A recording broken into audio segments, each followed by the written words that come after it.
大家好，我係飲食公會副理事長張志歡。咁今日教大家一個泰式醃雞腳。泰式醃雞腳，我哋材料有雞腳、洋葱、番茄、中芹。而家我哋首先將啲雞腳烚咗佢先。我哋雞腳擺咗入去，我哋滾起，跟住閂慢火滾幾10分鐘。我哋烚緊雞腳嘅時候呢，我哋就切埋啲配菜啦。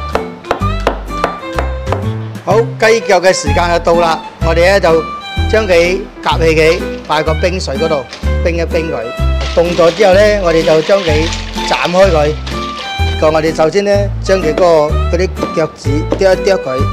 切嗰個雞腳嘅時候咧，我哋嗰個腳嗰個罅嗰度兩個腳趾中間落刀。咁我哋而家就係切開咗，跟住咧我哋就加埋入去頭先切嗰啲蔬菜嗰度。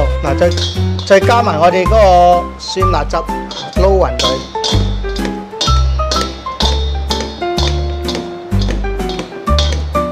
撈勻咧，跟住我哋上碟啦。好，我哋泰式醃雞腳就完成啦。